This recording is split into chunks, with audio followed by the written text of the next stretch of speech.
us start. So very good morning, all the participants.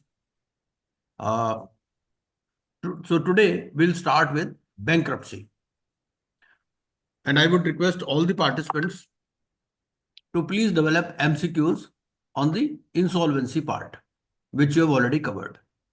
You can make use of ChatGPT also, and you have to specify while asking questions in ChatGPT that okay, please show me the MCQs or please develop negatively worded MCQs on excluded debt, on excluded assets, qualifying debt, and so on. And then you have to check it from the book that whether the answers provided, whether the questions provided are correct or not. Okay. So now section 121. 121 talks of application for bankruptcy. But before we move to section 121, I would like to draw your attention to the definition of bankruptcy debt, which is given in section 79. So section 79, subsection 5, it says bankruptcy debt in relation to a bankrupt means any debt owed by him as on the bankruptcy commencement date. Now, what is the meaning? The meaning is it is even including the excluded debts. It says any debt. It doesn't say only qualifying debts. Although, if you see section 94, so section 94 talks of qualifying debt. So when you are making an application for insolvency, then it is for qualifying debts only. It says 94 subsection 3 says an application under subsection 1 shall be submitted only in respect of debts which are not excluded debts. Okay.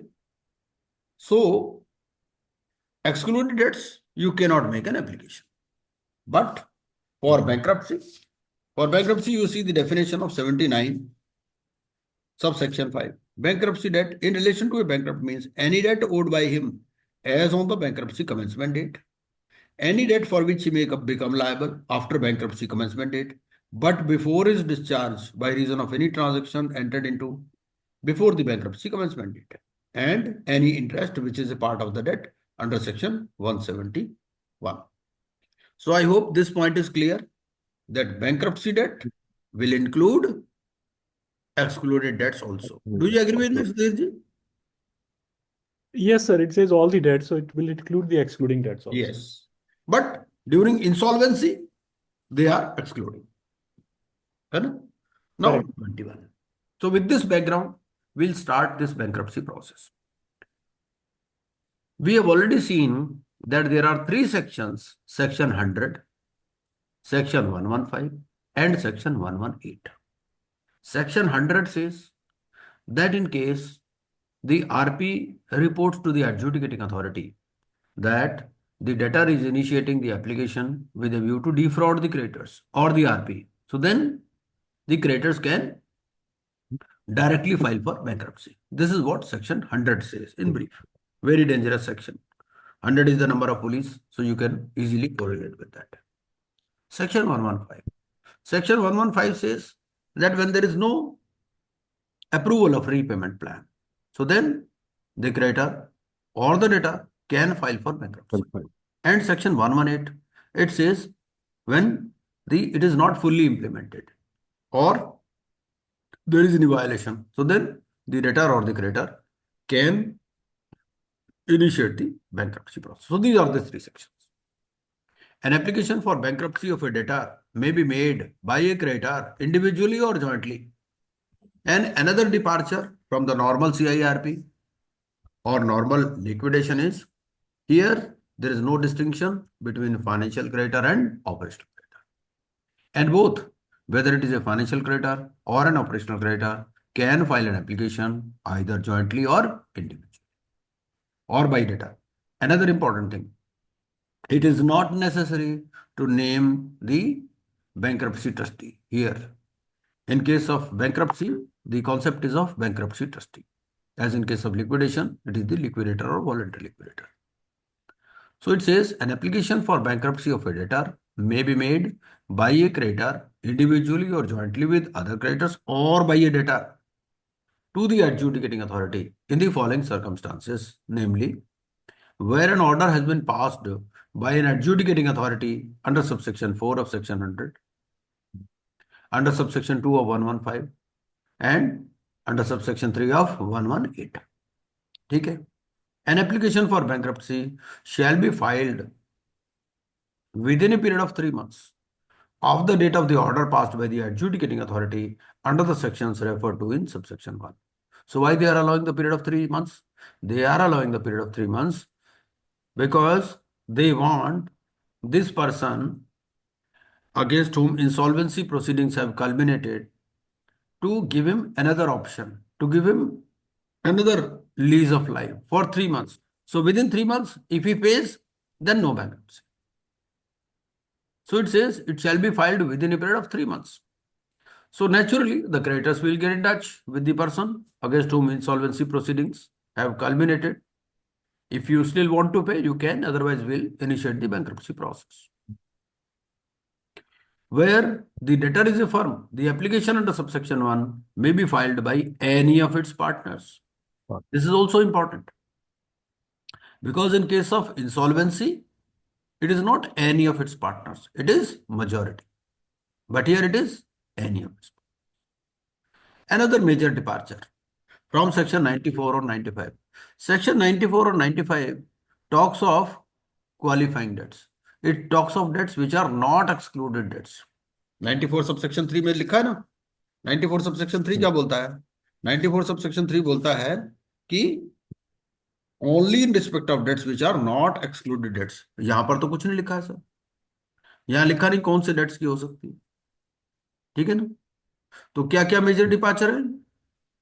Number 1, qualifying dates की यहाँ पे कोई भी date हो सकती है. हाँ. And number 2, कोई भी पार्टनर फाइल कर सकता है. हाँ बिल्कुल, इसमें कोई मेजोरिटी वाली बात नहीं. बात नहीं है. ठीक है. नाउ 122. आपको क्या करना है, आपको ये पॉइंट्स ना अलग से, मैंने तो हाईलाइट किए हुए वैसे नॉर्मली, बट फिर भी आपको भी अपने you have to make your own notes because they will ask you questions on these lines only. वो वही चीज लिखेगा जो यहां पर लिखी हुई नहीं है ना. डायरेक्टली तो देखो मेंशन नहीं है, बट ये when you make a comparison तब आपको पता चलता है, या when you read it with the definition of bankruptcy debt तो आपको क्लैरिटी आती है भाई क्या है ना. Now 122 talks of application by debtor. The application for bankruptcy by the debtor shall be accompanied by records of insolvency resolution process. जो भी उस insolvency resolution process उसके records, statement of affairs of the debtor in such a form and manner as may be prescribed on the date of the application for bankruptcy. ठीक है.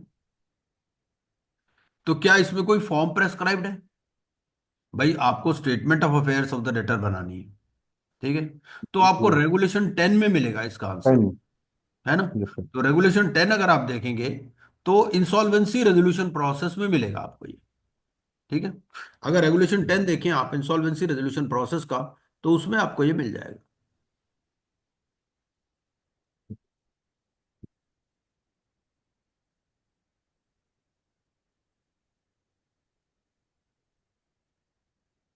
ये हमारा regulation number 10. ये मैं थोड़ा बड़ा करा दूंगा, इसमें थोड़ा छोटा है. तो स्टेटमेंट ऑफ अफेयर्स क्या बोलता है? The resolution professional shall prepare a statement of affairs of the guarantor for the purpose of clause B of subsection 3 of section 107. और स्टेटमेंट ऑफ अफेयर्स में क्या क्या इंक्लूडेड होगा? Assets and liabilities for the preceding 3 financial years and the current financial year. भाई आपने insolvency में ये बनाया ही होगा सारी राम कहानी. ठीक है ना. उसी को आप अपडेट कर दोगे. ऐसा तो है नहीं ना डायरेक्टली बैंक्रप्सी स्टार्ट हो जाएगी. Directly bankruptcy will start only in one situation which is described in section 100. ठीक है. Otherwise, first of all, you have to undergo the process of insolvency and then bankruptcy. Then details of the excluded debts and excluded debts, income statement, income tax returns filed, creditor-wise amount due broken up into secured and unsecured debts for the preceding 3 financial years, details of debts owed by guarantor to its associates, guarantees given in relation to any of his debts and whether any of the guarantors is an associate, details of the financial statements for the business owned by the guarantor or of the firm in which he is a partner as the case may be for the preceding 3 financial years. For each and everything, जरूरी नहीं है कि form हो, है ना, but they have describe the contents. तो उस contents के बेसिस पे आप फॉर्म डेवलप कर सकते हैं because they have to leave certain things open ended. ऐसा तो नहीं ना हर एक चीज प्रेस्क्राइब कर देंगे वो। तो ये ठीक है। Now a copy of the order passed by the adjudicating authority under chapter 3 और part 3 permitting the debtor to apply for bankruptcy. ठीक है। The debtor may propose an insolvency, debt मे लिखा है, ठीक है। डायरेक्टली भी आप अप्लाई कर सकते हो, you can apply through an insolvency as the bankruptcy trustee in the application for bankruptcy. The application referred to in subsection 1 shall be in such form and manner and accompanied by such fees as may be prescribed। तो उसके लिए rule है, rule 6 and rule 16। तो आपका जो adjudicating authority का जो rules है उसके अंदर मिलेगा आपको ये। और एप्लीकेशन टू एडजुडिकेटिंग अथॉरिटी के जो रूल्स है ना, वो अलग से। रूल 6 और रूल 16, ये तो आपके आ गए बैंक्रप्सी प्रोसेस रेगुलेशंस आ गए।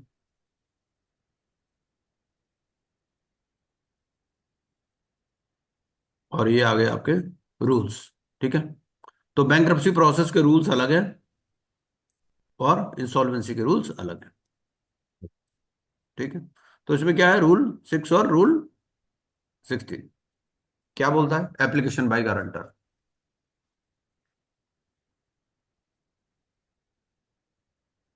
The application under subsection 1 of section 122 shall be submitted in Form A। तो Form A है along with an application fees of 2000 rupees। The guarantor shall serve forth with a copy of the application referred to in sub rule 1 to every creditor and the corporate debtor for whom the guarantor is a personal guarantor। ठीक है, ये हो गया। और इसके बाद में rule 16 है। रूल 16 क्या बोलता है, रूल 16 ये filing of application and documents.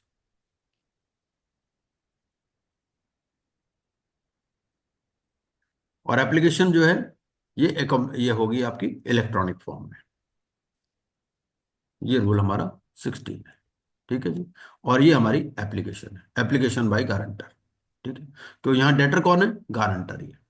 तो एक बार let us have a look at the form also. Application के साथ फॉर्म वगैरह भी देख लेना चाहिए।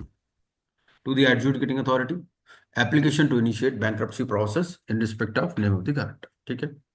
आई we hereby submit the application to initiate bankruptcy process, ठीक है, for the purpose of this application set out below.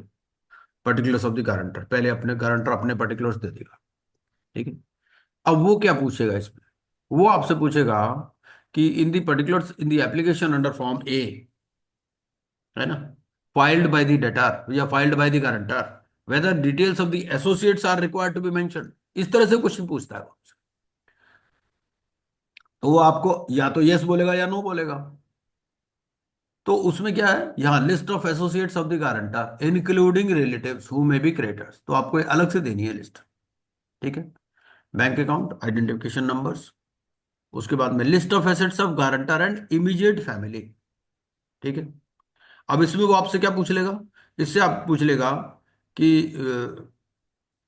Which of the following statements is correct while filing an application under form A by the guarantor, the following need to be given या फिर the following need not be given, ऐसे दोनों तरह से पूछ सकता है। List of assets of guarantor, list of assets of immediate family, list of assets of associates, ऐसे करके पूछ लेगा। तो यहां पर क्या है, इमीडिएट फैमिली। हमें ध्यान में रखना है कहाँ इमीडिएट फैमिली लिखा है, कहाँ एसोसिएट्स लिखा है, ठीक है। तो एसेट्स जो किसके देने हैं, गारंटर और इमीडिएट फैमिली के, ये फैमिली ठीक का है। और एसोसिएट्स का क्या देना है, एसोसिएट्स का सिर्फ लिस्ट देनी नाम। है ना। तो ये चीजें हमें ध्यान में रखनी। Number of directors, ships held in the 3 years, marital status, details regarding guarantee given by the guarantor, in addition to information in serial number 1 to 13, ठीक है। गारंटर ने कहाँ कहाँ गारंटी दे रखी है ये भी सारी देनी है।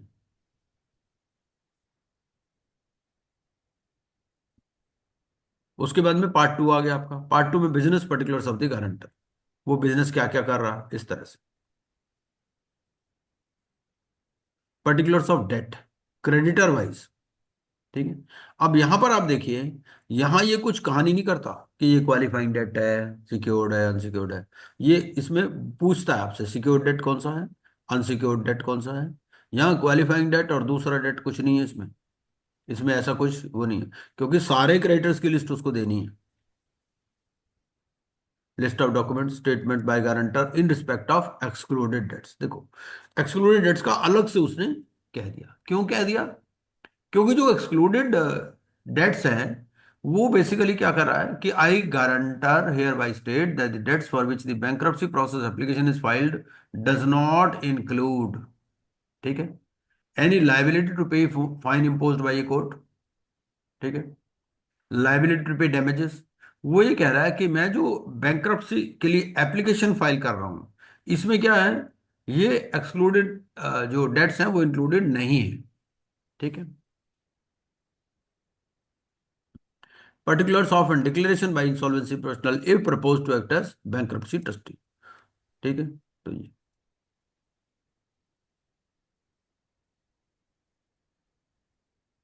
ये डॉक्यूमेंट्स आपको लगाने हैं साथ में।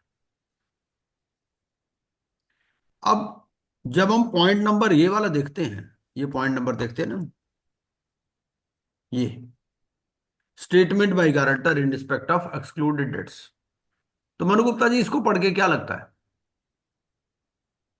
वो ये कह रहा है कि मतलब I guarantor hereby state that the debts for which the bankruptcy process application is filed does not include,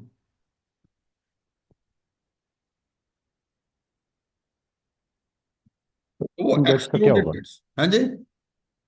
in dates का क्या होगा? पैसे तो ये भी बैंक्रप्सी से जो पैसे आएंगे वो इनसे उन्हीं से तो पे होंगे ये डेट्स भी। हम्म।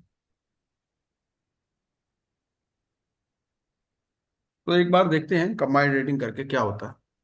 बट इससे ये लग रहा है कि एक्सक्लूडेड डेट से वो डिस्चार्ज इसमें भी नहीं हो रहा, क्योंकि वो एप्लीकेशन ही नहीं लगा रहा इन डेट्स की, तो इन डेट्स की वो एप्लीकेशन नहीं लगा रहा। यही कह रहा है ना वो, हम्म, आई हियर बाय हाँ स्टेट जी। That the debts for which the bankruptcy process application is filed does not include any excluded debt, ठीक है। चलिए इसको और डिस्कस सर करेंगे। Yes please. सर इसमें क्या ये जो है ना, liability to pay damages for negligence, nuisance और ब्रीच ऑफ स्टैट्यूटरी और कॉन्ट्रैक्चुअल और अदर लीगल ऑब्लिगेशन, हाँ, ये गवर्नमेंट ड्यूज आएंगे इसमें? नहीं आएंगे? मान नहीं लो नहीं, इनकम टैक्स गवर्नमेंट की कोई ड्यूज इसमें डिमांड। नहीं है, ना ना ना ना ना। गवर्नमेंट ड्यूज तो नॉर्मल, वो तो जैसे ऑपरेशनल क्रेडिटर है या फाइनेंशियल वैसे ही क्रेडिटर काम है, है। वो है वो इसके अंदर नहीं ठीक है। है, ना ना ना। वो जैसे पेनल्टी इनकम जो टैक्स लगती है। जीएसटी लाइबिलिटी आप कह रहे हो ना, वो नहीं है इसके अंदर ना। हाँ, नहीं लेकिन जैसे इनकम टैक्स की पेनल्टी है। नहीं नहीं नहीं, वो liability to pay fine impose by court बोल रहा है वो। भाई आप मतलब 79 पढ़ लो लाइबिलिटी। ना, लेट अस हाँ रीड नहीं वो तो 79। ठीक। तो 79 में क्या बोलता है? वो स्टैट्यूटरी लाइबिलिटी नहीं, आपने टीडीएस नहीं डिडक्ट किया, उस पर पेनल्टी लगे, that is not included here. Liability to okay. Pay fine impose by court और ट्रिब्यूनल। तो देखो जो इनकम टैक्स अथॉरिटी है, it is neither a court nor a tribunal. Right sir. ये पंकज मिश्रा जी, म्यूट कर लीजिए अपने को प्लीज, आपके यहाँ से कुछ डिस्टरबेंस आ रही है। सो liability to pay damages, damages की बात कर रहा है फॉर नेग्लिजेंस, न्यूसेंस और breach of A statutory contractual और अदर लीगल ऑब्लिगेशन। तो वो जो आप बात कर रहे हैं ना, वो इसके अंदर शामिल नहीं है, एक्सक्लूडेड, ठीक है। नाउ 121 क्या बोलता है? 122, तो 122 ये मनु गुप्ता जी ग्रुप में डिस्कस करना है पॉइंट। ये हमने क्या ठीक है। करना है, we have to point out section 79 also, कि बैंक्रप्सी डेट की डेफिनेशन ये बोलती है, ठीक है। और ओके। फिर जब हम एप्लीकेशन लगा रहे हैं तो एप्लीकेशन में there is special mention of excluded debts. तो अब क्वेश्चन ये उठता है कि भाई ये एक्सक्लूड, और जो 122 है 122 में ऐसा कोई मेंशन नहीं है, बट एप्लीकेशन में है, तो लेट अस सी। ठीक है सर। ये हो गया। अच्छा, an application for bankruptcy by the debtor shall not be withdrawn without the leave of the adjudicating authority, ठीक है। तो उसके लिए परमिशन चाहिए। हमने इंसॉल्वेंसी में भी देखा था, in insolvency also there is a provision for withdrawal, ठीक है। अगर कमेटी नहीं अच्छा। बनी है तो उस केस में क्या होगा, with the applicant can withdraw, और otherwise 90% of the creditors in value they right can make an application, है ना। और राइट यहां पर सर। भी क्या बोलता है, without the leave of the adjudicating authority you can not withdraw the application. Now 123 application by creditor. तो अगर क्रेडिटर एप्लीकेशन लगा रहा है तो क्या है? जस्ट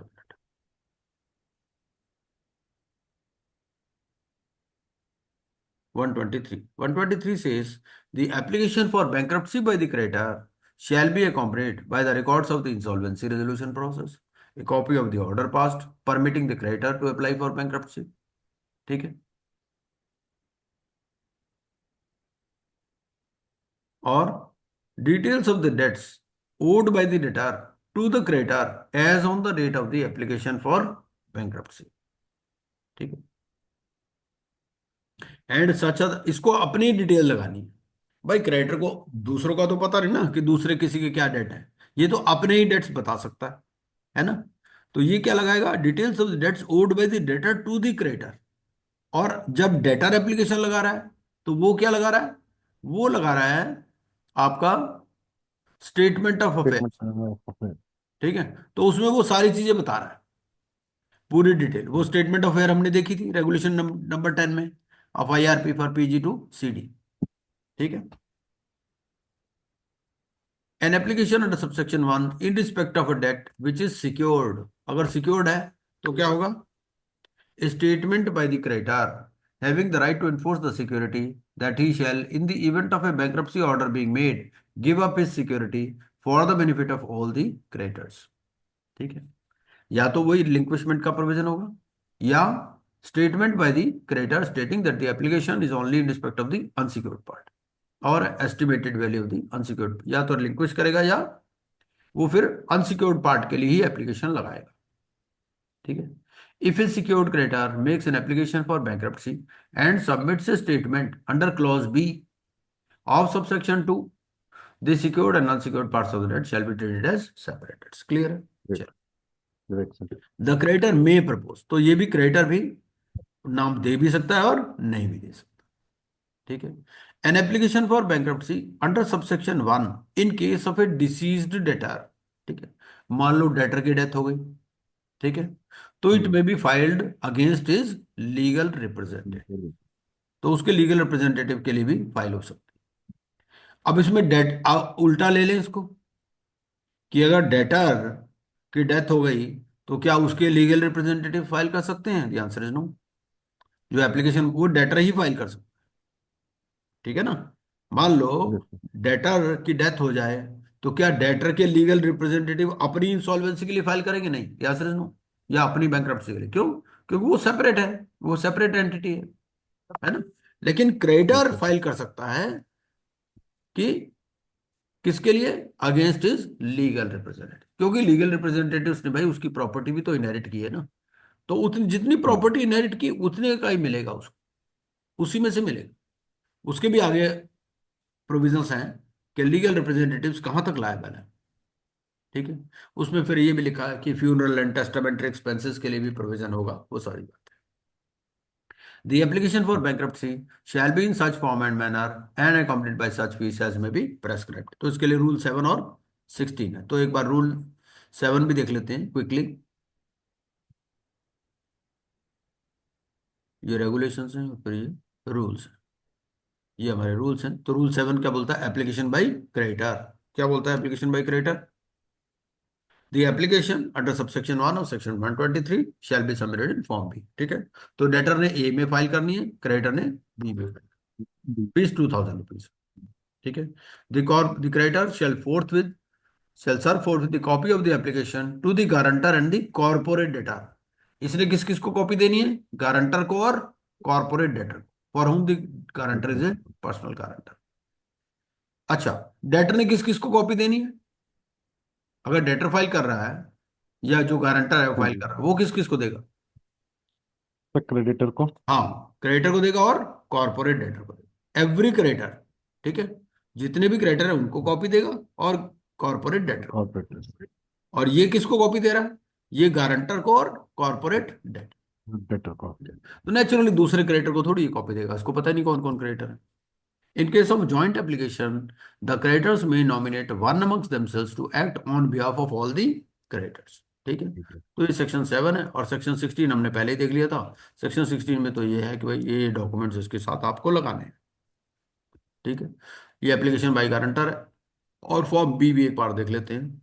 ये फॉर्म बी, ये एप्लीकेशन का फॉर्मेट है। This is the application by creditor. क्या बोलता है? Application to initiate bankruptcy.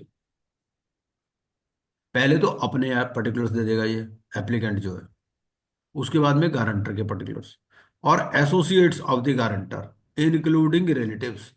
अब ये कहेगा भाई मुझे क्या पता कौन उसका एसोसिएट है, लिखा टू द एक्सटेंट नोन। अगर आपको पता है तो दे दो। भाई क्रेडिटर को तो पता नहीं ना उसके कौन कौन एसोसिएट है, उसके फैमिली मेंबर कौन से हैं, वो सब उतनी कहानी तो उसको पता नहीं होगी। वो कह रहा है अगर पता है तो बता दो, नहीं तो कोई बात। Bank account identification, list of assets of guarantor as on the application date to the extent known. ठीक है भाई, जितना पता है बता दो। सब में ये लिखा है टू द एक्सटेंट नोन, क्योंकि इसको जरूरी नहीं ना सारी कहानी पता हो। पर्टिकुलर्स ऑफ डेट हो गया, डिटेल्स ऑफ सक्सेशन सर्टिफिकेट और प्रोबेशन ऑफ ए विल और लेटर ऑफ एडमिनिस्ट्रेशन और court decree under the Indian succession act. तो इसको लगाना है, सक्सेशन सर्टिफिकेट या प्रोबेट, लेटर ऑफ एडमिनिस्ट्रेशन।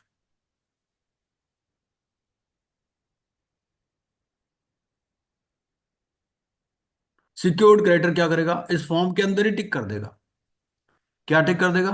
कि भाई या तो मैं अनसिक्योर्ड पार्ट के लिए एप्लीकेशन दे रहा हूं, या फिर ये है कि I shall relinquish my security. तो एप्लीकेशन के अंदर ही ये टिक करना उसको।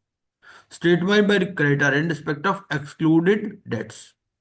ठीक है, ये कह रहा है इसमें भी ये स्टेटमेंट है, जैसे डेटर वाले में थी ना स्टेटमेंट, यह ऐसा क्रेडिटर वाले में भी सेम स्टेटमेंट है। उसके बाद में particulars of declaration by insolvency professional. तो ये है, और this is are the list of documents. ठीक है, और फॉर्म सी क्या है? फॉर्म सी है बेसिकली आपका for the attention of the creditors.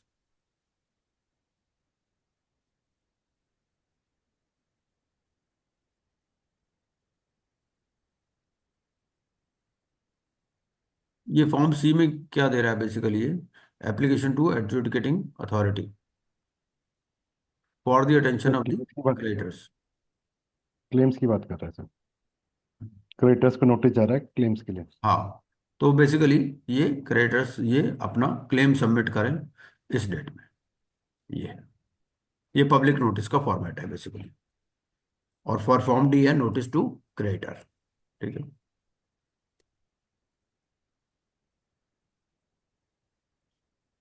Form E है फिर statement of financial position of bankrupt. और फॉर्म एफ है claim with proof by creditor. ये हैं सारे, ये 6 फॉर्म है इसके। चलिए,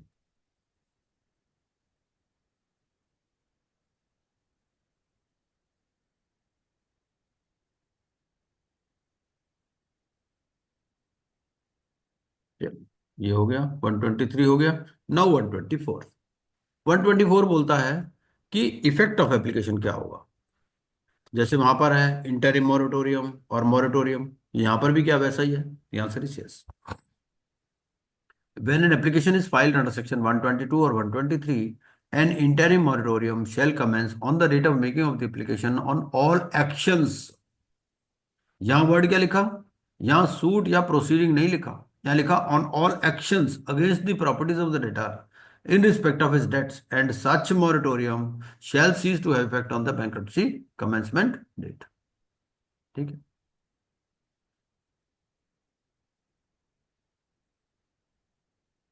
during the interim moratorium period, any pending legal action or legal proceeding against any property of the debtor in respect of any of his debts shall be deemed to have been stayed। तो action की बात कर रहा है against any property. ठीक है, and the creditors of the debtor shall not be entitled to initiate any legal action or legal proceeding against any property of the debtor in respect of any of his debts। तो basically ये क्या हो रहा है? Against any property of the debtor. तो जो भी action आप लेना चाहते हैं against the property of the debtor, that is deemed to have been stayed during interim moratorium. नया आप कर नहीं सकते। अगर पुराना कोई एक्शन आपने ले रखा है against property, that shall be deemed to have stayed. ठीक है, So that may includes even the secured creditors also, sir. Yes, it says all actions against the properties of the debtor. नहीं, regarding secured creditor he has already given his option. Secured creditor ने तो अपना option form B के अंदर दे दिया है।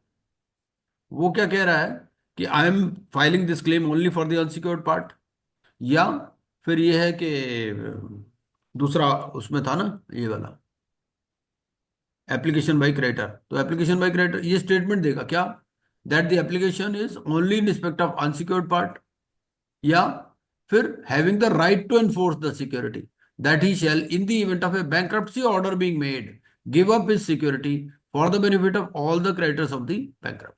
अब basically क्या है, इंटरिम मॉरेटोरियम में वो ही cannot take any action, but if the bankruptcy order is made, that means bankruptcy proceedings have been initiated, then he can enforce his security, like in case of liquidation. In case of liquidation, if we read section 33 subsection 5, so section 33 subsection 5 says subject to section 52, वहां लिखा ना subject to section 52, इसका मतलब क्या है कि you can take action under SARFAESI during liquidation. तो ऐसे यहां पर भी secured creditor can take action once bankruptcy proceedings have been initiated, bankruptcy commencement date, but अभी तो बैंक्रप्सी कमेंसमेंट नहीं हुई, ठीक है ना, तो इंटरिम मॉरेटोरियम में नहीं कर सकते।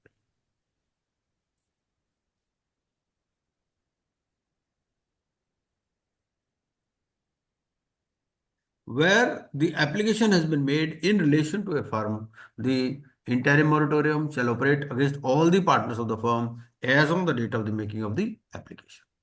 ठीक है, the provisions of this section shall not apply to and may be notified. ठीक है, clear। 125 appointment of insolvency professional as bankruptcy trustee। वही सिंपल है, दिया होगा नाम या नहीं दिया होगा, नहीं दिया होगा तो बोर्ड से पूछ लेंगे, बोर्ड कंफर्म कर देगा, सिंपल। ठीक है, नेक्स्ट बैंक्रप्सी ऑर्डर 14 डेज का पीरियड एज यूजुअल।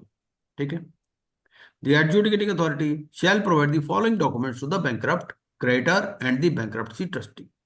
ये तीनों को ऑर्डर की कॉपी देनी है, a copy of the application for bankruptcy and a copy of the bankruptcy order. Now validity, validity कब तक होगी, जब तक till the debtor is discharge. अब इफेक्ट क्या होगा बैंक्रप्सी ऑर्डर का, on the passing of the bankruptcy order under section 126 the estate of the bankrupt shall vest in the bankruptcy trustee। ठीक है, अब एस्टेट किसके पास आ जाएगी, बैंक्रप्सी ट्रस्टी के पास। ट्रस्टी के पास। The estate of the bankrupt shall be divided among his creditors। ठीक है, subject to provisions of subsection 2, a creditor of the bankrupt indebted in respect of any debt claimed as bankruptcy debt shall not।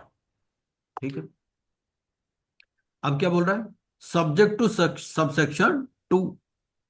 अब subsection 2 में क्या बोला, subsection 2 में बोल दिया rights of secured creditor are not affected, same जो हमारा 33(5) बोलता है। 33(5) क्या बोलता है कि भाई सब्जेक्ट टू सेक्शन 52, यहां पर भी क्या बोल दिया, सब्जेक्ट टू सबसेक्शन 2। सबसेक्शन 2 में क्या बात कर दिया, सिक्योर्ड क्रेडिटर, सिक्योर्ड क्रेडिटर जो मर्जी करे। ठीक है ना, तो Sudhir Gupta ji, I hope it is clear now. Yes, sir. हाँ जी, तो subject to the provision of subsection 2, a creditor of the bankrupt indebted in respect of any debt claimed as bankruptcy debt shall not initiate any action against the property, commence any suit or other legal proceeding except with the leave of the adjudicating authority and on such terms as the adjudicating authority may impose। ठीक, तो the question is whether creditor can initiate any action। The answer is yes, but he has to obtain the permission from the adjudicating authority। ठीक है, subject to the provisions of subsection 123, the bankruptcy order shall not affect the right of any secured creditor to realize or otherwise deal with his security interest। ठीक है, in the same manner as he would have been entitled if the bankruptcy order had not been passed, provided that no secured creditor shall be entitled to any interest in respect of his debt after the bankruptcy commencement date if he does not take any action to realize his security within 30 days from the said date। मतलब क्या है, उसको interest नहीं मिलना है in respect of his debt, और ये वो एक्शन लेगा या नहीं लेगा ये फॉर्म के अंदर ही दे देगा, और फॉर्म का ही पीरियड है, वो क्लेम फाइलिंग का ही पीरियड 30 डेज है, तो वहीं से आ गया। अगर उसने इंडिकेट नहीं किया फॉर्म बी के अंदर तो फिर वो उसको इंटरेस्ट नहीं मिलेगा। ठीक है, Where a bankruptcy order under section 126 has been passed against a firm, the order shall operate as if it is made against each of the individuals who on the date of the order is a partner in the firm. ठीक है, तो जो और कौन कौन से partners पर applicable होगा, जो भी पार्टनर है in the firm as on the date of the order. ठीक है, नोटिफाइड वाला तो जगह जगह आता है। Now statement of financial position section 129 क्या बोलता है? सेक्शन 129 बोलता है where a bankruptcy order is passed on the application for bankruptcy by a creditor under section 123, the bankrupt shall submit a statement of financial position to the bankruptcy trustee within 7 days from the bankruptcy commencement date। अब ये क्या करेगा? ये अपनी statement of financial position देगा। ठीक है, और statement of financial position shall be submitted in such form and manner as may be prescribed. ठीक है, तो रूल 11 है, तो रूल 11 में देख लेते हैं क्या स्टेटमेंट ये देने वाला है। स्टेटमेंट ऑफ फाइनेंशियल पोजीशन कैसी होगी एक बार जरा देख लेते हैं। ये रेगुलेशंस हैं और ये फिर आपके रूल्स हैं। रूल 11 ये है स्टेटमेंट ऑफ फाइनेंशियल पोजीशन। तो statement of financial position refer to in subsection 2 of section 129 shall be submitted by the bankrupt in form E. तो फॉर्म ई दे रखा है इसके लिए, तो एक फॉर्म ई का भी दर्शन कर लेते हैं जरा, क्या है फॉर्म ई। ये है फॉर्म ई। ठीक है, under rule 11 full name of the bankrupt, address, bank account, list of assets of bankrupt and immediate family. ठीक है, उसके बाद following information is required in relation to the guarantee given by the guarantor. ठीक है, भाई ये जो guarantor है इसने और भी कंपनियों को गारंटी दे रखी होगी तो वो भी डिटेल यहां बता दो। ठीक है, उसके बाद में financial information, statement of assets and liabilities. ठीक है, तो ये है फॉर्म ई के अंदर इसको इंफॉर्मेशन देनी है। अब इसमें अगर आपसे ये पूछ ले कि भाई which of the information is not required to be given, ऐसे वो सवाल बनाएगा और जैसे ये चीज दे रखी है इसके अलावा कोई ऑप्शन आपको दे सकता है, वो क्वेश्चन ऐसे बनाता है।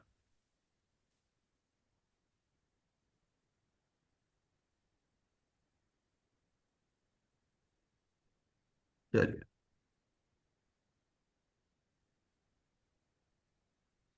ये हो गया स्टेटमेंट ऑफ फाइनेंशियल पोजीशन। तो रूल 11 के साथ में हमने क्या देख लिया, इसका इसका फॉर्म ई है, ये फॉर्म ई भी लिख देते हैं इसमें। चलिए, ये सारी एडिटेबल है तो इसमें आप अपने नोट्स भी बना सकते हैं, अपने हिसाब से आप इस पे लिख दिया कीजिए। अगर आपके पास प्रिंट आउट है तो प्रिंट आउट के ऊपर लिख सकते हैं, अगर आप सॉफ्ट कॉपी से पढ़ते हैं तो सॉफ्ट कॉपी में भी आप चेंजेस कर सकते हैं। Where the bankrupt is a firm, its partners on the date of the order shall submit a joint statement of financial position of the firm. ठीक है, अगर फर्म है तो एक तो जॉइंट स्टेटमेंट बनेगी फाइनेंशियल पोजीशन की, and each partner of the firm shall submit a statement of his financial position. ठीक है, कितने दिन के अंदर देनी है? Within 7 days from the bankruptcy date. ठीक है,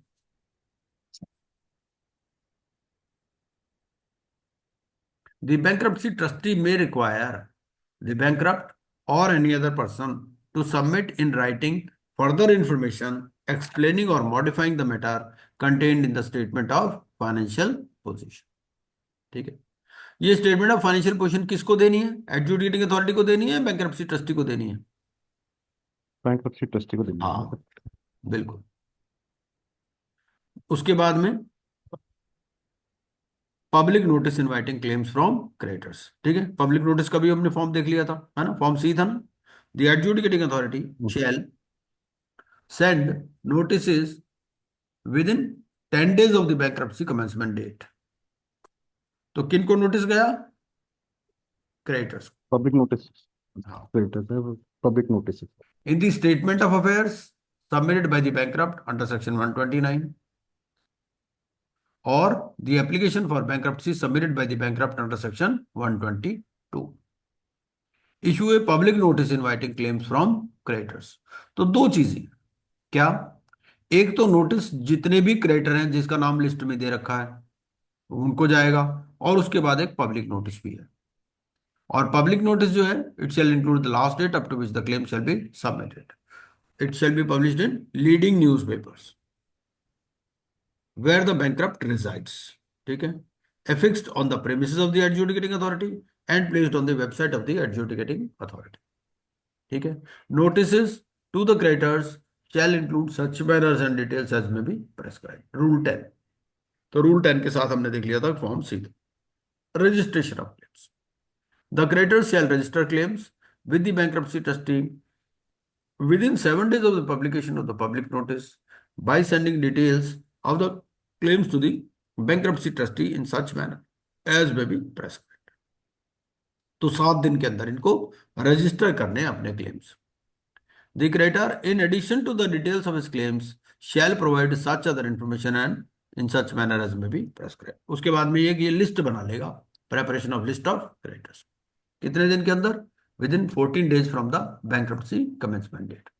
Prepare list of creditors of the bankrupt on the basis of the information disclosed by the bankrupt and the claims received by the bankruptcy trustee.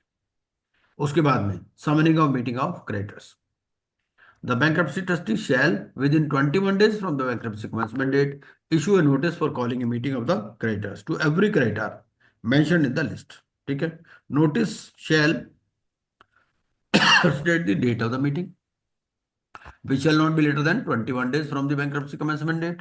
उसके साथ में proxy form लगाना है आपको and specify the form and manner in which the proxy voting may take place. ठीक है, और proxy voting including electronic proxy voting shall take place, उसके लिए आपको रेगुलेशंस दे रखे. Now conduct of meeting. The bankruptcy trustee shall be the convener of the meeting of the creditors summoned under section 123. Bankruptcy trustee shall decide the quorum. ठीक है, the following business shall be conducted in the meeting of the creditors in which regarded resolution may be passed. क्या? पहला तो establishment of A committee of creditors, committee बनानी या नहीं बनानी ये बात. उसके बाद में any other business that the bankruptcy trustee thinks fit to be transacted. The bankruptcy trustee shall cause the minutes of the meeting of the creditors to be recorded, signed and retained as a part of the records of the bankruptcy process. ठीक है, the bankruptcy trustee shall not adjourn the meeting of the creditors for any purpose for more than 7 days at a time. उसके बाद में voting rights.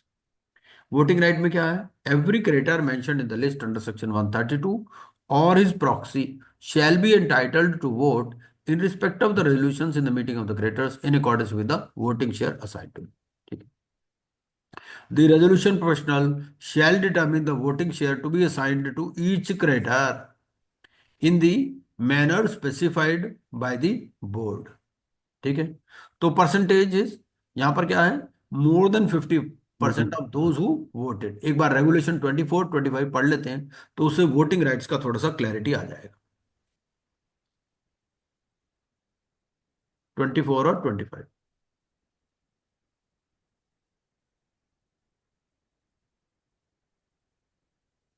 ये है 24. Voting share. Voting share क्या बोलता है? वोटिंग शेयर के बारे में बोलता है ये, subject to section 135, the voting share of each creditor shall be in proportion to the debt owed to such creditor. ठीक है, वोटिंग बाय क्रेडिटर इंपॉर्टेंट है, ये इसको पढ़ते हैं जरा. 25 क्या बोलता है? The bankruptcy trustee shall take a vote of the creditors present in the meeting on any item listed for voting after discussion on the same. ठीक है,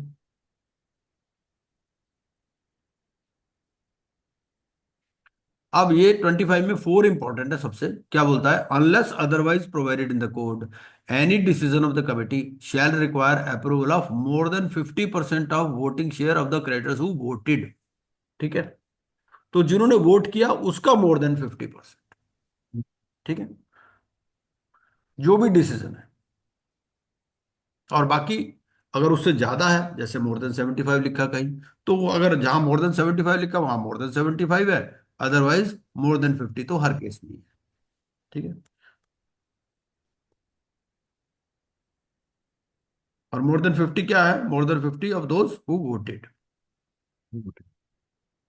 ये हो गया हमारा. अच्छा, यहाँ पढ़ते हैं हम लोग समनिंग ऑफ मीटिंग. ये हो गया 135 पढ़ते हैं. A creditor shall not be entitled to vote in respect of a debt for an unliquidated amount. अगर लाइबिलिटी अभी क्रिस्टलाइज नहीं हुई है तो फिर उस पर वोट शेयर नहीं मिलेगा। The following creditors shall not be entitled to vote under this section, namely creditors who are not mentioned in the list of creditors, जिनका लिस्ट में नाम नहीं है वो वोट नहीं कर पाएंगे, ठीक है। And those who have not been given a notice by the bankruptcy trustee, ठीक है।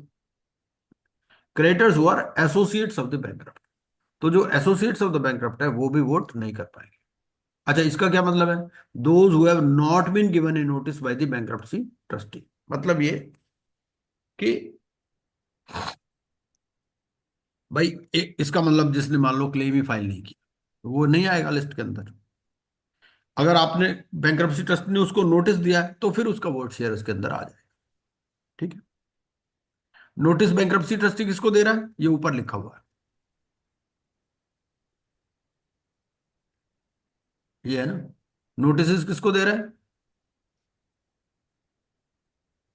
सारे क्रेडिटर्स को। हाँ, जो भी creditors mentioned in the statement of affair submitted by the bankrupt और the application for bankruptcy submitted by the bankrupt, ठीक है। चलिए, और एसोसिएट्स को भी जो है वोटिंग राइट नहीं मिलेगा। उसके बाद में 136, administration and distribution of estate of the bankrupt. The bankruptcy trustee shall conduct the administration and distribution of the estates. इसके लिए इन्होंने अलग चैप्टर बना दिया, चैप्टर 5 बना दिया उसके लिए, ठीक है। चलिए 137, 137 में क्या कहा? The bankruptcy trustee shall convene a meeting of the committee of creditors on completion of the administration and distribution. जैसे हमारा सेक्शन 53 है ऐसे यहाँ पर सेक्शन 178 है। 178 में भी वाटरफॉल मैकेनिज्म है। The bankruptcy trustee shall provide the committee of creditors with a report of the administration of the estate of the bankrupt in the meeting of the said committee, ठीक है। The committee of creditors shall approve the report submitted by the bankruptcy trustee under subsection 2 within 7 days of the receipt of the report and determine whether the bankruptcy trustee should be released under section 140। तो यहाँ पर क्या concept है? Release of bankruptcy trustee, ठीक है। The bankruptcy trustee shall retain sufficient sums from the estate of the bankrupt to meet the expenses of convening and conducting the meeting required under this section during the administration of the state, ठीक है। भाई जो भी उसके expenses वगैरह हैं for convening and conducting the meeting. अच्छा मनु गुप्ता जी, मैं आपसे एक सवाल पूछता हूँ यहाँ पर। ये क्या कह हाँ रहा है जी सर। कि जब ये पूरा एडमिनिस्ट्रेशन हो जाएगा तो ये क्या करेगा? ये एक मीटिंग कॉल करेगा। तो लिक्विडेशन में क्या होता है? जब लिक्विडेशन होता है 53 में सारा उन्होंने डिस्ट्रीब्यूट कर दिया, उसके बाद में भी कोई ऐसी मीटिंग होती है क्या? हम्म, सर वहाँ पे तो नहीं थी। हम्म, मैं चेक कर लेता हूँ, वहाँ पे तो नहीं थी सर ऐसी। एक बार देख लीजिए, देख लेता हूँ सर। क्योंकि क्या है, मिला मिला के पढ़ेंगे ना तभी क्लियर होगा। अब 54 में इसका आंसर मिलेगा जो मेरा क्वेश्चन है। 54 क्या बोलता है? Where the assets of the corporate debtor have been completely liquidated the liquidator shall make an application to the adjudicating authority. वो फिर एप्लीकेशन देगा to adjudicating authority for dissolution, ठीक है। ठीक है। तो वहां ऐसी कहानी नहीं है। नहीं। चलिए, उसके बाद में discharge order. The bankruptcy trustee shall apply to the adjudicating authority for a discharge order on the expiry of 1 year from, तो यहां पर पीरियड कितना दे दिया? 1 ईयर दे दिया फॉर बैंक्रप्सी प्रोसेस, और within 7 days of the approval of the committee of creditors of the completion of administration, ठीक है। Where such approval is obtained prior to the period mention in clause A. अगर 1 साल से पहले हो जाए तो 1 साल से पहले कर देंगे within 7 days of the approval, otherwise on the expiry of 1 year, ठीक है। The adjudicating authority shall pass a discharge order on an application by the bankruptcy trustee under subsection 1 and a copy of the discharge order shall be provided to the board for the purpose of recording an entry in the register refer to section 126, ठीक है। Sir, effect of discharge, yes. 138(1) it says that the bankruptcy trustee shall apply to the adjudicating authority for a discharge order on the expiry of 1 year from the bankruptcy commencement date. हाँ हाँ, तो 1 year, 1 year जैसे ही खत्म हुआ first day पर apply कर दे। Okay. 1 year खत्म हो गया ना, 366 डे पर अप्लाई कर देगा वो। Effect of discharge order. The discharge order on subsection 2 of section 138 shall release the bankrupt from all the bankruptcy debt. ठीक है, तो सारे बैंक्रप्सी डेट से वो डिस्चार्ज, और बैंक्रप्सी डेट की डेफिनेशन हमारे को दे रखी है 79 में, provided that the discharge shall not affect the functions of the bankruptcy trustee. अभी भी ये काम करता रहेगा डिस्चार्ज ऑर्डर होने के बाद, इसके लिए अलग से रिलीज ऑर्डर आएगा बैंक्रप्सी ट्रस्टी के लिए, ठीक है, और affect the operations of the provisions of chapter 4 and 5 of part 3। Release the bankrupt from any debt incurred by means of fraud or breach of trust to which he was a party। ठीक है, तो किससे release नहीं हो रहा? अगर उसने कोई फ्रॉड कर लिया, या discharge the bankrupt for any excluded debt. यहां पर क्लैरिटी आ गई। यहां क्या कह दिया कि भाई एक्सक्लूडेड डेट से बैंकरप्सी ऑर्डर के बाद भी डिस्चार्ज नहीं होगा। ठीक है जी। डिस्क्वालिफिकेशंस ऑफ बैंकरप्ट। डिस्क्वालिफिकेशन क्या है? The bankrupt shall, from the bankruptcy commencement date, be subject to the disqualifications mentioned in this section. पहला, he cannot be appointed or acting as a trustee or representative in respect of any trust, estate or settlement। ठीक है, उसके बाद में being appointed or acting as a public servant, being elected to any public office where the appointment to such office is by election। ठीक है, being elected or sitting or voting as a member of any local authority। Any disqualification. अच्छा, अब आपसे वो सवाल पूछ ले कि भाई आरडब्ल्यूए के इलेक्शन हो रहे हैं, तो आरडब्ल्यूए के इलेक्शन में ये पार्टिसिपेट कर इलेक्शन लड़ सकता है कि नहीं लड़ सकता बैंकरप्ट? ऐसे क्वेश्चन बना देते हैं वो। तो क्या आंसर रहेगा? आपने सेक्शन 140 पढ़ लिया, ठीक है, अब वो कह रहा है जी आरडब्ल्यूए के प्रेसिडेंट का इलेक्शन हो रहा है, क्या लड़ सकता है? नहीं लड़ सकता। सर लड़ सकता है। हाँ बिल्कुल। क्यों? क्योंकि यहां लिखा है पब्लिक पब्लिक ऑफिस। या पब्लिक ऑफिस, तो वो पब्लिक ऑफिस तो नहीं है, वो तो क्या है, शेयरिंग ऑफ रिसोर्सेज है बेसिकली, है ना। तो ये पब्लिक ऑफिस की बात करता है where public funds are involve. Public मतलब government funds basically. Being elected और सिटिंग और voting as a member of any local authority, ना वो लोकल अथॉरिटी है, ठीक है। Any disqualification to which a bankrupt may be subject under this section shall cease to have effect if the bankruptcy order against him is modified or recalled under section 142 or he is discharged under section 138। ठीक है, तो अगर discharge order हो गया उसके बाद में ये डिस्क्वालिफिकेशन खत्म। सर एक चीज बताओ, ये पॉइंट 2 में ये बोल रहा है कि ट्रस्टी नहीं बन सकता, रिप्रेजेंटेटिव नहीं बन सकता, यहाँ पर हाँ नहीं बन पाएगा ना वो? है ए वाले पॉइंट, पॉइंट ए वाले में कवर हो जाएगा ना कि वो उसमें नहीं आ सकता आपका सोसाइटी में। सोसाइटी में। हाँ भाई देखो, ट्रस्टी थोड़ा अलग डेफिनेशन है। ट्रस्टी में क्या होता है, he is entrusted with certain funds, basic बात है। सोसाइटी में तो ऐसे फंड्स नहीं मिलते ना उसको अलग से। अगर हम उसको ट्रस्ट में कवर करें तो हो सकता है बात आपकी। बात अब ये है कि ट्रस्टी और जो सोसाइटी का बंदा है वो सेम है या अलग है, बात ये है। ठीक है। For the purpose of this section, the term public servant shall have the same meaning as assigned to it in section 21 of the Indian Penal Code। ठीक है। रिस्ट्रिक्शंस ऑन बैंक, दो चीजें हैं। 140 में डिस्क्वालिफिकेशंस है, 141 में रिस्ट्रिक्शंस है। रिस्ट्रिक्शन क्या है? He can not act as director of any company or directly or indirectly take part in or be concern in the promotion, formation or management of a company. ठीक है, without the previous sanction of the bankruptcy trustee be prohibited from creating any charge on his estate or taking any further debt. ठीक है, ना तो वो charge create कर सकता, ना ही कोई फर्दर डेट ले सकता। Other trustee. Be required to inform his business partners that is undergoing a bankruptcy process। ठीक है, prior to entering into any financial or commercial transactions of such value as may be prescribed either individually or jointly, inform all the parties involved in such transaction that is undergoing a bankruptcy process। तो rule 15 है, तो उसमें value दी गई है 1 लाख।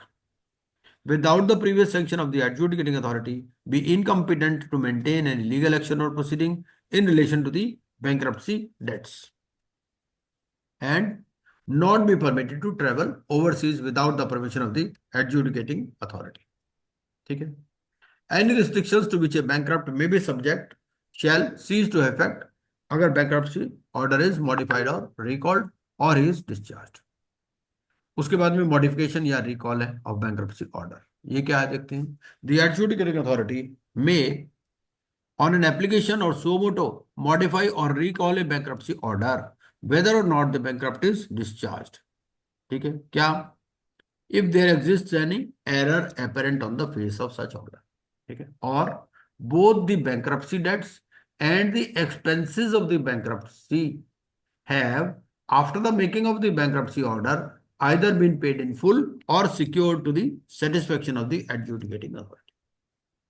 मतलब order तो हो गया बैंक्रप्सी का, लेकिन उसके बाद में पेमेंट हो गई, तो जब पेमेंट हो गई तो भी जो है उसको मॉडिफाई या रिकॉल कर लेंगे। यहां पर क्या लिखता है, बैंक्रप्सी डेट। ठीक है, और बैंक्रप्सी डेट की डेफिनेशन हमें वहां से देख लेनी है। Where the adjudicating authority modifies or recalls the bankruptcy order under this section, any sale or other disposition of property or payment made or other things duly done by the bankruptcy trustee shall be valid, except that the property of the bankrupt shall vest in such person as the adjudicating authority may appoint, or in default of such appointment, revert to the bankrupt on such terms as the bankruptcy adjudicating authority may direct।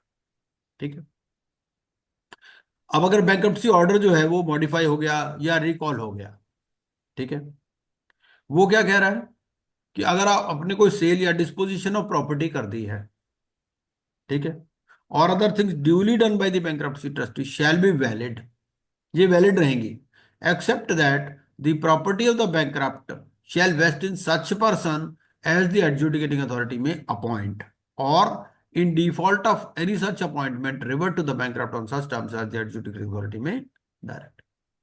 और इसकी copy किसको, board को भी दे देंगे for the purpose of recording and entry. और ये modification या जो रिकॉल है, it shall B binding on all creditors so far as it relates to any debts due to them which forms a part of the bankruptcy। ठीक है,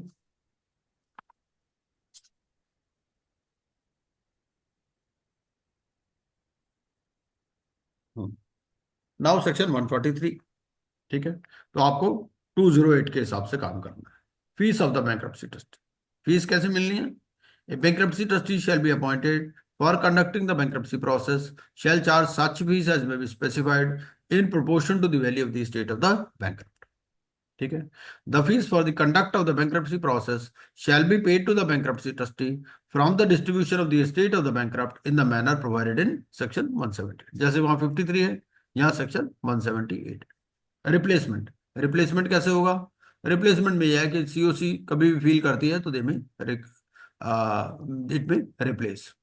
ठीक है, तो committee of creditors by vote of 75% of the voting share, यहां पर क्या लिखा है 75%। ठीक है, कई जगह मोर देन 3/4 भी लिखा है। ठीक है ना, तो आपको ध्यान रखना है कहाँ क्या लिखा होगा। यहां पर क्या लिखा है 75%। ठीक है, यहां मोर देन 75 नहीं लिखा, लेकिन जैसे वो अप्रूवल ऑफ रीपेमेंट प्लान था, वहां क्या लिखा था मोर देन 3/4, More than 3/4. है ना। The committee of creditors may apply to the adjudicating authority for replacement of the bankruptcy trustee. The adjudicating authority shall within 7 days, वो 7 दिन में बोर्ड से पूछेगी, बोर्ड 10 दिन में रिवर्ट करेगा, बस यही है वो कहानी। और जो नया वाला है वो पुराने वाले को सारी इंफॉर्मेशन दे देगा। रेजिग्नेशन भी हो सकता है। A bankruptcy trustee may resign if he intends to cease practicing as an insolvency professional, or there is a conflict of interest or change of personal circumstances. Adjudicating authority shall within 7 days of the acceptance of the resignation direct the board for replacement, और board 10 दिन में revert करेगा और नए को appoint कर देंगे। ठीक है, और ये पुराने वाले को दे देगा सारा चीज। वैकेंसी, मान लो डेथ हो गई, कुछ हो गया, है ना। If a vacancy occurs in the office of the bankruptcy trustee, तो vacancy shall be filled in accordance with the provisions of this section. ठीक है, तो उस केस में क्या होगा, एडजुडिकेटिंग अथॉरिटी बोर्ड से पूछेगी और बोर्ड 10 दिन में रिवर्ट करेगा और अपॉइंट कर देंगे, सिंपल। उसके बाद में 148 release of the bankruptcy trustee, ये भी इंपॉर्टेंट सेक्शन है। Release of the bankruptcy trustee क्या है? A bankruptcy trustee shall be released from his office with effect from the date on which the adjudicating authority passes an order appointing a new bankruptcy trustee in the event of replacement, resignation or occurrence of vacancy, ठीक है, और section 147 as the case में भी, ठीक है। इसमें ये भी लिखा है कि वो जो वैकेंसी वाला, it shall not apply if the vacancy has occurred due to temporary illness or temporary leave, ठीक है। तो टेम्परेरी इलनेस या टेम्परेरी लीव कवर नहीं है इसमें, वैकेंसी में, ठीक। चलिए, ये भी हो गया। उसके बाद में 148 के बाद में फिर हमारा administration and distribution of the state of the bankrupt आता है। ये पूरा एक प्रोसेस है अलग से, तो इसमें क्या है, ये अलग से हम इसको अलग क्लास में कर लेंगे मेरे हिसाब से। अब हम क्या करते हैं कि थोड़ा सा ना एक केस स्टडी कर लेते हैं बैंकरप्सी प्रोसेस के ऊपर, तो थोड़ा सा और क्लैरिटी इसमें आ जाएगी, और उसी में ये वाले भी कवर हो जाएगा थोड़ा थोड़ा।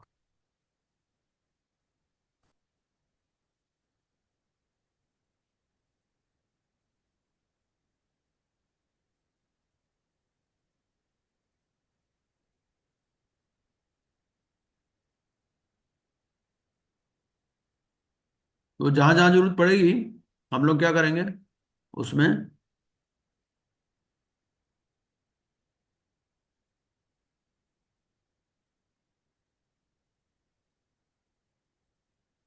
वो सेक्शन या रेगुलेशंस भी देख लेंगे।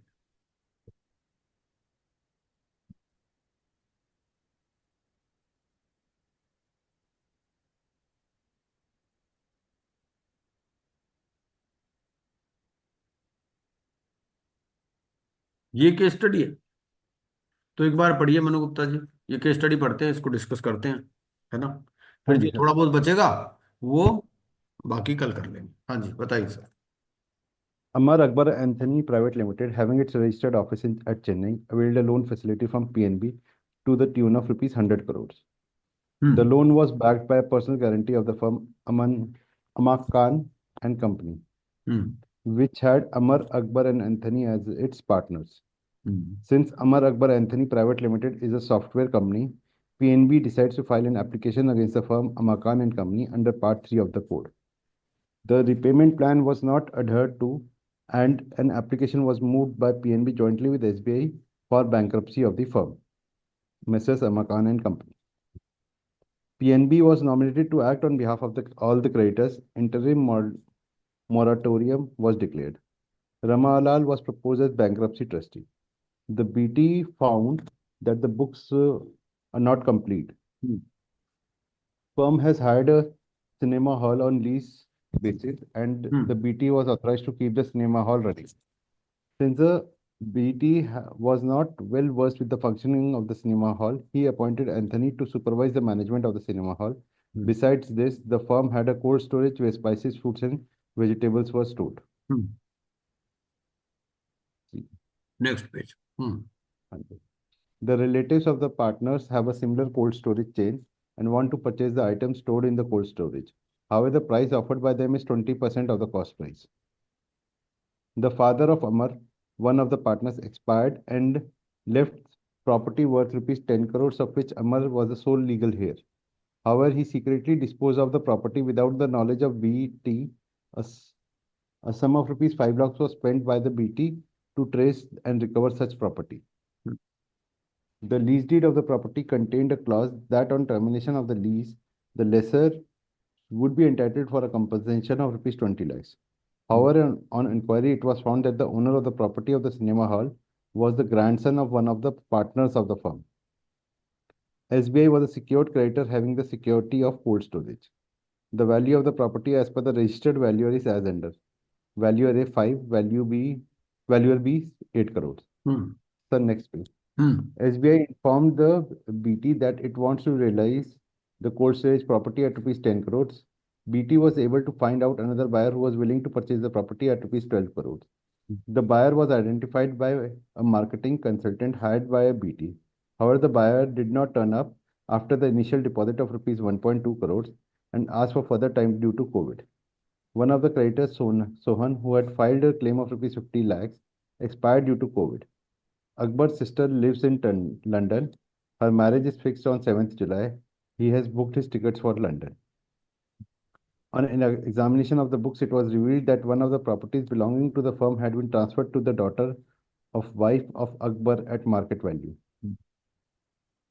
While the bankruptcy proceedings were going on, Anthony expired. His legal representative had claimed a sum of rupees 1 lakh towards funeral and testamentary expenses. One of the employees of Amakan and Company who had dues of rupees 20 lakhs is presently serving in Dubai. He is unable to come to India. However, the dues are properly reflected in the books. हाँ, so now let us see some of the questions, है ना? कुछ question देखते हैं। पहला question तो ये है कि where this application shall be filed. ठीक है, now let us again go back to this. ये केस स्टडी है, ठीक है। अभी इसके बेसिस पे हमने जो भी पढ़ा, हमने सेक्शन 60 भी पढ़ लिया और सेक्शन 179 भी देखा था। हाँ जी। सेक्शन 179 क्या बोलता है? सेक्शन 179 बोलता है सब्जेक्ट टू सेक्शन 60, ठीक है। और 60 क्या बोलता है? If you want to file insolvency proceedings against the personal guarantors, ठीक है। इसमें पर्सनल गारंटर कौन है? अमाकन and company is the personal guarantor, ठीक है, because they stood guarantee for the loan.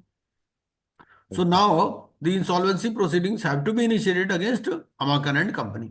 PNB ने एप्लीकेशन फाइल करनी है। तो पहला क्वेश्चन ये है कि पीएनबी एप्लीकेशन कहां फाइल करेगा? अगर हम section we do a combined reading of section 60 and section 179, तो कहां फाइल होगी? NCLT Chennai sir. NCLT सर। एनसीएलटी चेन्नई, ठीक है। ये बात क्लियर है। On a combined reading of section 60 along with section 179, ठीक है। Whether joint application is allowed? Joint application, yes sir, they can file joint application. Okay, क्या लिखा है? Application was moved by PNB jointly with SBI, so it is allowed, ठीक है। Yes sir. तो this is also allowed. Section 121 nomination, whether they can appoint one person, लिखा है PNB sir. Was nominated to act on behalf of all the creditors, so whether PNB can do so, yes sir, he can do so. तो nomination is also allowed. ये हमारा rule 7 सब rule 3 के बोलता है। Period of completion कितना है? Period of completion of books, इसके लिए हमारा रेगुलेशन 6 सब रेगुलेशन 1 बोलता है। अब आप यहां देखिए क्या कह रहा है। ये कह रहा है कि बुक्स कंप्लीट नहीं है, कहीं बोल रहा है नहीं? हाँ जी सर, बोल रहा था इस पे आपका सिनेमा हॉल की जहाँ पे बात कर ये रहे थे। हाँ, BT found that the books are not complete. अगर बुक्स कंप्लीट नहीं है तो कितने दिन के अंदर कंप्लीट करनी है? ये बात कहाँ लिखी गई है? ये हमारे रेगुलेशन 6 सब रेगुलेशन 1 में लिखी गई। 1 मिनट। आप बैंक्रप्सी रेगुलेशन निकाल लीजिए एक बारी। बैंक्रप्सी रेगुलेशंस में अगर आप रेगुलेशन नंबर 6 देखेंगे तो वहां पर ये लिखा है रेगुलेशन 6 सब रेगुलेशन 1 क्या बोलता है? Where the books of account of the bankrupt are incomplete on the bankruptcy commencement date, the bankruptcy trustee shall get them completed and brought up to date within 60 days of the bankruptcy commencement date, ठीक है। तो 60 days। now provision regarding carrying on of the business, whether business can be carried on, इसके बारे में regulation number 6 है, sub regulation number 3 क्या बोलता है? where the bankruptcy trustee is authorized to carry on the business of the bankrupt, he shall keep separate books of account in respect of such business। इसकी books separate रखनी पड़ेंगी। And such books shall as far as possible be in conformity with the books already kept by the bankrupt in the course of its business. अच्छा, separate books का मतलब क्या है? Separate books का कुछ मतलब होगा ना सर? वो जो जितनी बुक्स थी पहले की वो छोड़ के बाकी अब आगे की जो इसकी रिसिप्ट हैं और जितनी पेमेंट्स हैं वो सब अलग मेंटेन करेंगे। बिल्कुल बिल्कुल बिल्कुल, तो उसको सेपरेट बुक्स ही, जैसे कैश बुक, बैंक बुक, जो भी कुछ भी है वो सारा सेपरेट रखना पड़ेगा। हाँ जी, अच्छा, ये भी हो गया। उसके बाद में आता है, ये हो गया realisation of security interest. Realisation of security, जैसे सिक्योर्ड क्रेडिटर का क्या राइट है उसके बारे में हम देख लेते हैं। वो रेगुलेशन 31 के अंदर दिया हुआ है। रेगुलेशन 31 क्या बोलता है? अब इसमें है क्या कि SBI is a secured creditor, ठीक है। अब इससे पहले कि हम इस क्वेश्चन को डिसाइड करें, let us read regulation 31। Regulation 31 क्या बोलता है? रेगुलेशन 31 बोलता है रियलाइजेशन ऑफ सिक्योरिटी इंटरेस्ट। और ये रियलाइजेशन ऑफ सिक्योरिटी इंटरेस्ट क्या है? ये बिल्कुल सेम है जो हमारा सेक्शन 52 है। सेक्शन 52 हमने पढ़ा था लिक्विडेशन में, सेक्शन 52 अलॉन्ग विद रेगुलेशंस, ये सेम कॉपी है। ठीक है, तो अब हम क्या करेंगे, रेगुलेशन 31 पढ़ लेते हैं एक बार जरा पहले। Realization of security interest. हाँ। A, s- a secured creditor who seeks to realize the security shall intimate the bankruptcy trustee of the price at which the property to realize the secured asset. Hmm. The bankruptcy trustee shall attempt to identify a buyer willing to purchase the security at a price higher than the price intimated under subsection 1, subregulation 1, and the asset shall then be sold to such buyer, if hmm. any, at the higher price by the secured creditor. Where the secured asset is realized under subregulation 2, the cost of identification of the buyer shall form part of the bankruptcy process cost. If the hmm. bankruptcy trustee does not identify a buyer under hmm. subregulation 2, hmm. on or the person so identified does not buy the secured asset, the hmm. secured creditor may realize the secured asset in the manner it deems fit, but hmm. at least at the price intimated under subregulation 1, and shall have the cost of the identification of the buyer, hmm. and shall bear the cost of identification of the buyer. Hmm. Where a secured creditor realizes his security and amount realizes in excess of the debts due to the secured creditor, such creditors shall tender such excess to the bankruptcy trust. हम्म। ठीक है, तो ये हमारा अपना section 52 के साथ में जो रिलेटेड रेगुलेशन था लिक्विडेशन वाला, हाँ, उससे बिल्कुल मिलता सेम जुलता वही। है ना। हाँ जी सर, एकदम सेम वही है। हाँ जी। वही कहानी है। तो अब इसने, एसबीआई ने बोला भाई देखो ऐसा है, मेरे पास बायर है 10 का। ठीक है, हाँ जी। तो बैंक्रप्सी ट्रस्टी ने बोला मेरे पास 12 का बायर है। हाँ जी। लेकिन 12 वाला बायर आया नहीं बाद में। हम्म। ठीक है और ना। उसकी फीस भी लगी 1.2 लाख। हाँ, तो उसका वो सिक्योरिटी डिपॉजिट फॉरफिट हो जाएगी अल्टीमेटली, है ना। हाँ जी सर। अब बात ये है कि कॉस्ट ऑफ जो मार्केटिंग कंसल्टेंट है, ये कौन बियर करेगा।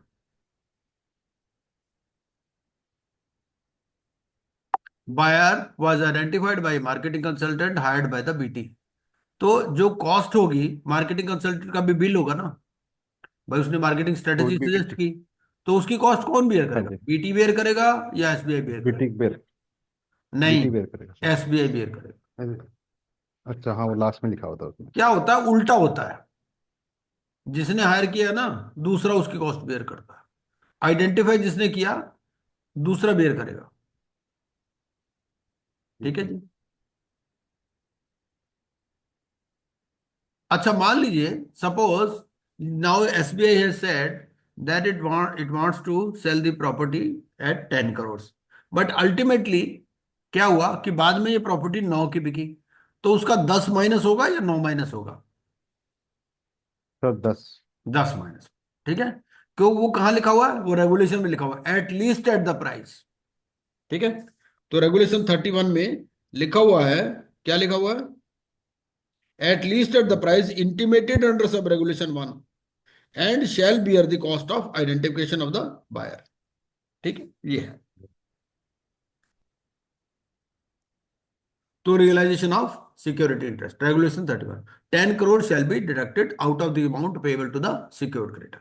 ये 1.2 करोड़ जो है ये फॉरफिट हो जाएंगे, and fees paid to the marketing consultant shall be borne by the secured creditor. Fees के लिए आप याद रखिए उल्टा है, अगर बायर ने ढूंढा है मार्केटिंग कंसल्टेंट तो बैंक्रप्सी ट्रस्टी बेयर करेगा, अगर बैंक्रप्सी ट्रस्टी ने ढूंढा है तो बायर बेयर। ठीक है। अच्छा, तो डिसीज्ड एक चीज क्रेडिटर बताइए, के बारे में, हाँ जी। ये जो सिक्योर्ड क्रेडिटर, मतलब जो सिक्योर्ड क्रेडिटर है उसने बियर किया 1.2 लाख की फीस, तो बाद में ये क्लेम कर सकता है इसको अनसिक्योर्ड क्रेडिटर की तरह, या नहीं, खत्म? ना ना ना मतलब मान ना, लो वो उसका क्या है, वो क्या करेगा, वो कुछ नहीं। भाई देखा, अच्छा। आप समझो ना इस बात को, देखा जाए तो उसी ने बेचा है ना, तो जब बेचा है तो वो ढूंढेगा भी तो खुद ही ना। भाई बेचा तो एसबीआई ने ना, तो एसबीआई को ही बियर करनी थी कॉस्ट। अगर ये बेचता बैंक्रप्सी ट्रस्टी तो ये बियर कर लेता। ठीक है सर। अच्छा, ये लेकिन जो सर है, जो इसने ढूंढ सर, बैंक्रप्सी ट्रस्टी ने एक बंदा ढूंढा, उसकी कॉस्ट है ये। हाँ तो बैंक्रप्सी ट्रस्टी की जब ये कॉस्ट है तो बैंक्रप्सी ट्रस्टी, और उसने 1.2 करोड़ रुपए उससे कॉन्फिस्केट भी करे, वो तब तो तो अलग ट्रस्टी चीज को है ही ना, देना वो चाहिए तो ना अपना अलग चीज है, खर्च। वो तो अलग अलग कहानी है, उसका इस बात से कोई मतलब नहीं है। वो देखो आपका रेगुलेशन बोलेगा ना, हम नहीं बोल रहे, रेगुलेशन देखिए आप, रेगुलेशन क्या बोलता है। रेगुलेशन बोलता है कि कौन बियर करेगा। देखिए, if the bankruptcy trustee does not identify a buyer, regulation 31 sub regulation 4, or the person so identified does not buy the secured asset, the secured creditor कौन है यहाँ, SBI, may realize the secured SBI। asset in the manner but at least at the price intimated under sub regulation 1, क्या, 10 crores, and shall bear the हाँ जी। cost of identification of the buyer। ठीक है, तो secured हाँ, creditor beer करेगा। ठीक है। नहीं तो ये जो हमारा ये है, ये तो कंसल्टेंट उसका था ना, ट्रस्टी के लिए वो बंदा ढूंढ के लाया था। SBI inform that BT wants to lies the buyer was identified by marketing hired by BT। अब ऐसा ना, ये रेगुलेशन 3 पढ़ लो। रेगुलेशन 3 क्या बोलता है, where the secured asset is realised under sub regulation 2। Sub regulation 2 मतलब बैंक्रप्सी ट्रस्टी ने सिक्योर्ड एसेट रियलाइज किया, तो the cost of identification of the buyer shall हाँ फॉर्म जी। Part of the bankruptcy process cost. तो फिर bankruptcy process cost का part बन जाएगी। भाई दो ही तो बातें होंगी। इसमें फिर, देखो ऐसा हाँ है, जी। या तो बायर सेल करेगा या बैंक्रप्सी ट्रस्टी सेल करेगा, तीसरी तो कोई सिचुएशन ही नहीं है। हाँ जी। ठीक है तो ना। यहाँ पर सर BT ने मार्केटिंग कंसल्टेंट ढूंढा है ना। वो ठीक है, वो तो उसने किया ना, लेकिन सेल तो किसने किया, अल्टीमेटली सेल तो उसी ने किया ना, एसबीआई ने। उसको मदद हाँ तो जी। मिल गई ना उस चीज से। नहीं सर, मदद कहाँ मिली, उसने तो अपने मतलब जो 10 करोड़ में उसने SBI ने जो ढूंढा हुआ था बंदा, उसी को बेचा ना 10 में, वो द ऐसे what ever amount. Marketing strategy तो कॉमन ही होती है ना सभी के लिए, वो तो उसके लिए भी कॉमन है, ऐसे थोड़ी है कि मार्केटिंग स्ट्रेटेजी तो उसने भी यूज की ना। हाँ जी। एक्चुअली इसमें ये प्रिजम्पशन है कि मार्केटिंग स्ट्रेटेजी या मार्केटिंग जो कंसल्टेंसी है वो वायर भी उसी को, he is making use of that. ऐसा नहीं है कि वो खाली उसी एक्सक्लूसिवली फॉर बैंक्रप्सी ट्रस्टी है। अच्छा, ठीक है सर, फिर ठीक है।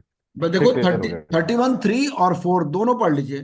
31(3) में क्या बोलता है, 31(3) में बोलता है कि अगर बैंक्रप्सी ट्रस्टी ने रियलाइज किया तो क्या होगा, तब तो the cost of identification bankruptcy of the process buyer cost हो शेल जाएगा। Form part of the bankruptcy process cost. Just ठीक है। कॉस्ट। और अगर सिक्योर्ड क्रेडिटर ने रियलाइज किया तो वो बियर करेगा। इसमें किसने रियलाइज किया, सिक्योर्ड क्रेडिटर ने, है ना। तो सिक्योर्ड क्रेडिटर। हाँ जी। अच्छा, अब इसमें डेथ किसकी हुई है, एंथोनी एक्सपायर्ड, रिकॉर्ड। एक पार्टनर एक्सपायर हो गया, तो हाँ his ji. legal representatives had demanded a sum of 1 lakh towards funeral and testamentary expenses। तो testament। इसको ये मिलेंगे या नहीं मिलेंगे, ये क्वेश्चन ये है। ठीक है, तो ये हमारे को क्या बोलता है, ये बोलता है रेगुलेशन नंबर 36 शायद, है ना।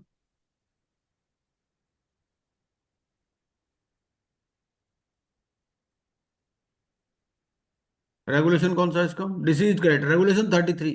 33 देखिए क्या बोलता है। 33 बोलता है कि distribution of dividend to claimant of deceased creditor. ठीक है।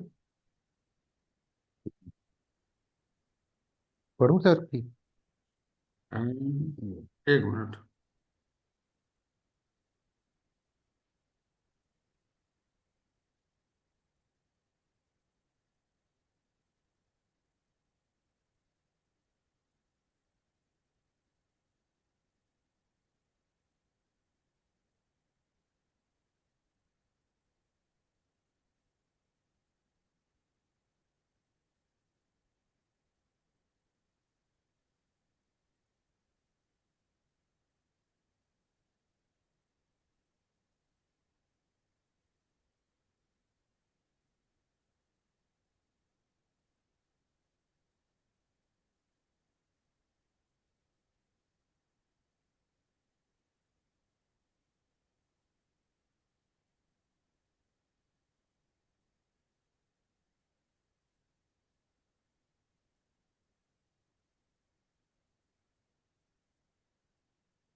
थर्टी थ्री में तो नजर नहीं आ रहा, ये आपको मिल जाएगा रेगुलेशन नंबर 33।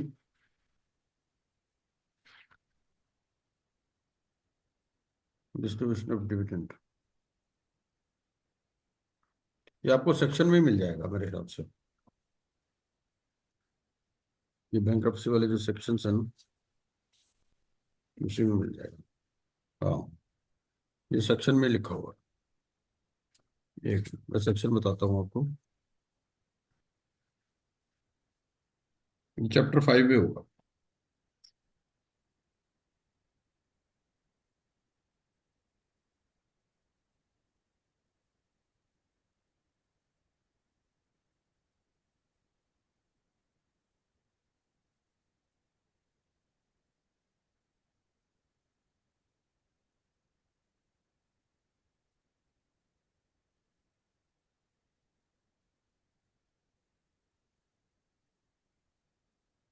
ये यहाँ मिल जाएगा आपको, section 170, section 170 subsection 2, funeral and testamentary expenses. While administering the estate of the deceased bankrupt, the bankruptcy trustee shall have regard to the claims of the legal representatives of the deceased bankrupt to payment of the proper funeral and testamentary expenses. तो section 170 subsection 2 के अंदर है, ठीक है। और ये जो claims हैं अंडर सबसेक्शन 2, मतलब ये क्लेम्स ऑफ डिसीज्ड बैंकरप्ट, ठीक है, shall rank equally to the secured creditors in the priority provided under section 178। तो ये secured creditor के बराबर रहेगा, ठीक है, ये है। अच्छा, उसके बाद में एक ये है कि अकबर, अकबर भी एक पार्टनर है, 3 पार्टनर है, Amar Akbar Anthony. Akbar sister lives in London, her marriage is fixed for 7th July, so he has booked his ticket for London. So the question is whether Akbar can travel overseas, question is this. तो अकबर जा सकता है नहीं जा सकता? Sir permission से जाएगा। हाँ, section 141, section 141 1F, section 141 1F क्या बोलता है कि परमिशन चाहिए आपकी एडजुडिकेटिंग अथॉरिटी की। So he can not travel overseas without the permission of the adjudicating authority. अच्छा, इसमें ये लिखा था कि भाई ये जो सिनेमा हॉल है, सिनेमा हॉल एक पार्टनर को ही दे दिया, ये अपॉइंटेड एंथोनी, एंथोनी एक पार्टनर है, to supervise the management of the cinema hall. Liquidation में हमने क्या पढ़ा? लिक्विडेशन में हमने पढ़ा था कि powers of the board cease to have effect, है ना, सीआईआरपी में सस्पेंड हो जाती हैं, and during liquidation the power cease to have effect. अब यहां पर क्या कर रहे हैं, यहां पार्टनर को ही बोल रहे हैं तुम चलाओ सिनेमा हॉल, तो क्या whether it is permitted, question is this, ठीक है। The answer is yes, and the answer is given in section 153। 153 बोलता है क्या? 153 sub section I, section 153 sub section I क्या बोलता है कि the bankruptcy trustee for the purpose of this chapter में after procuring the approval of the committee of creditors appoint the bankrupt, bankrupt कौन है यहाँ? Anthony, to supervise the management of the estate of the bankrupt or any part of it, carry on his business for the benefit of his creditors, assist the bankruptcy trustee in administering the estate of the bankrupt, ठीक है, तो उसकी assistance भी ले सकता है, ठीक है। तो लिखा ना, since the BT was not, भाई बीटी ने कहा भाई मुझे तो पता नहीं सिनेमा हॉल कैसे चलाते हो, तुम्हारा तो एक्सपीरियंस है, तुम ही चलाओ, ठीक है ना। So he appointed Anthony to supervise the management of the cinema hall. अब यहाँ एक रिलेटेड क्वेश्चन आ जाता है, भाई उसको कोई रिम्यूनरेशन मिलेगा क्या? द आंसर इज यस, वो बैंक्रप्सी प्रोसेस कॉस्ट के अंदर आ जाएगा। भाई अगर वो अपना टाइम लगाएगा, वो एम्प्लॉय हो गया ना एकदम से, ठीक है हाँ ना, जी सर। क्योंकि आपने क्या किया, उसको उसको अपॉइंट कर दिया ना, अपॉइंट लिखा है, appoint the bankrupt to supervise the management. तो ये आपका मिल जाएगा सेक्शन 153 के अंदर, 53 आफ्टर अप्रूवल ऑफ सीओसी। अब एक क्वेश्चन इसके अंदर ये आता है कि इन्होंने क्या किया, on examination of books it was revealed that one of the properties belonging to the firm had been transferred to the daughter of wife of Akbar at market value. Akbar कौन है? पार्टनर है, उसकी वाइफ की डॉटर है, ठीक है। भाई आप तो कहोगे है, वाइफ की डॉटर तो उसकी भी होगी, लेकिन वही है कि हो सकता है डिवोर्स हो गया और फिर दोबारा शादी हाँ, करी हो। बिल्कुल बिल्कुल, वो डॉटर जो है वो प्रीवियस मैरिज से है, इसीलिए ऐसा लिखा है। ठीक है ना। तो daughter of wife of Akbar at market value. अब आप कहोगे यार मार्केट वैल्यू पर किया है तो भी क्या दिक्कत होगी? The answer is yes. अब ये आपको कहाँ मिलेगा? ये मिलेगा 165 सबसेक्शन 7 में, प्रेफरेंशियल ट्रांजैक्शन हो जाएगी ये। 165 सबसेक्शन क्या बोलता है? For the purpose of subsection 6 if the person is an associate of the bankrupt. Associate हो गया ना बैंकक्रप्ट का ये, हाँ जी सर। भाई डॉटर हो गई, है ना। अदरवाइज हाँ देन जी। By reason only of being his employ at the time when the preference was given, it shall be presumed that the bankrupt was influenced in his decision under that subsection। अगर associate है तो dimming fiction है कि preferential transaction है। ठीक है। 165 subsection 7। अब आप कहोगे एसोसिएट में क्या है? एसोसिएट में डिपेंडेंट चिल्ड्रन है। ठीक है। अब हमें ये देखना पड़ेगा कि ये जो डॉटर है ये डिपेंडेंट है या इंडिपेंडेंट है। ठीक है। क्योंकि अगर इंडिपेंडेंट है तो एसोसिएट में कवर ही नहीं होगी, है हाँ ना। जी तो हमें क्या बात देखनी है इसमें कि डिपेंडेंट है सर, कि। एसोसिएट में तो रिलेटिव की डेफिनेशन आती है ना, वो तो इमीडिएट फैमिली की डेफिनेशन में आता है कि डिपेंडेंट है कि इंडिपेंडेंट है। हाँ हाँ बिल्कुल बिल्कुल बिल्कुल, यू आर करेक्ट। हाँ हाँ, तो वो आपका एसोसिएट में तो आ जाएगा, चाहे डिपेंडेंट हो हाँ जी चाहे सर। इंडिपेंडेंट हो, आ जाएगी, दोनों कवर हो, बिल्कुल ठीक, वेरी करेक्ट। ठीक है, ये हो गया। लीगल रिप्रेजेंटेटिव वाला पॉइंट क्लियर हो गया। अच्छा, हाँ जी एक सर। एम्प्लॉय है जिसके ड्यूज हैं 20 लाख के, अब उसने अपना क्लेम फाइल नहीं किया, तो क्या बैंक्रप्सी हम्म, ट्रस्टी उसके क्लेम को कंसिडर कर सकता है? This is the question. The answer is sir yes. कर सकते हैं, हाँ वो बुक्स के हिसाब से करना है। हाँ, वो आपको आंसर कहाँ लिखा है? ये सेक्शन 174 के अंदर लिखा हुआ है। सेक्शन 174 सबसेक्शन 3A क्या लिखता हम्म, है? सेक्शन 174 3A लिखता है कि in the calculation and distribution of the interim dividend the bankruptcy trustee shell make provision for any bankruptcy debt which appear to him to be due to the persons who by reason of the distance of their place of residence may not have had sufficient time to tender and establish their debts। ठीक है ना। तो इसके अंदर ये cover हो जाएगा कि वो नहीं आ पाए ठीक, किसी वजह से, क्लेम नहीं फाइल कर पाए, तो उसका लिए प्रोविजन करना पड़ेगा। करना पड़ेगा। ठीक है, ये भी हो गया। अच्छा, मॉरिटोरियम जो है, मॉरिटोरियम एप्लीकेबल होगा क्या गारंटर मकान कंपनी पे? The answer is yes. ठीक है। 124(2) एंड 127 तो दोनों होंगे, आपका इंटरिम मॉरिटोरियम भी और मॉरिटोरियम भी। मॉनिटरिंग। ठीक है। तो गारंटर पर भी एप्लीकेबल होंगे और जितने पार्टनर्स हैं उन पर भी एप्लीकेबल होगा। ठीक है। क्योंकि 124 बात करता है इंटरिम मॉरिटोरियम की और 127 बात करता है कि वैलिडिटी। चलिए, since the liability of the is co-extensive can insolvency process be started against, किस किस के अगेंस्ट में स्टार्ट कर सकते हैं? अमर अकबर एंथनी के अगेंस्ट में कर सकते हैं, डिफॉल्ट हो गया तो। हाँ जी सर। बिल्कुल हो सकती है, उसकी सीआईआरपी हो सकती है। हाँ जी। ठीक है। अब सीआईआरपी के लिए हमें डेट देखना पड़ेगा, डेट कितना है, डेट लिखा है कितना था? डेट 100 था करोड़ सर 100 करोड़ का। हाँ, तो ठीक है, सीआईआरपी भी शुरू कर सकते हैं। और अमाकन एंड कंपनी, ये तो गारंटर इसके हो ही सकती है ना। हम्म, हाँ जी। आइदर ए हाँ और जी। बी, और बोथ ए बोथ और, सर। बोथ। हाँ बोथ हो सकता है ना। हाँ जी। Ramlal was proposed as the bankruptcy trustee। Is it necessary to propose the name of the bankruptcy trustee? जरूरी है क्या? नहीं सर, नहीं, कोई जरूरी नहीं। ठीक है। वरना वो बोर्ड आईयू हाँ, डिग्री मे अथॉरिटी का। मे लिखा है Ramlal who was proposed as the bankruptcy trustee found that the books are not complete।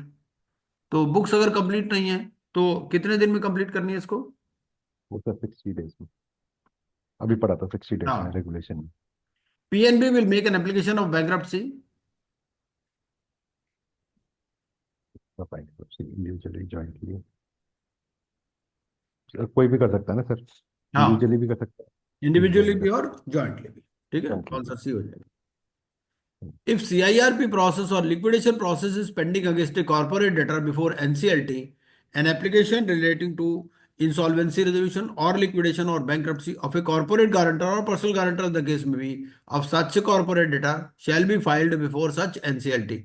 ये सही है गलत है? ट्रू, ट्रू है sir. If repayment plan was not completely implemented, under which section application for bankruptcy will be filed? सही है। दिख गया सर, लेकिन वो ये है तो 121 में भी है।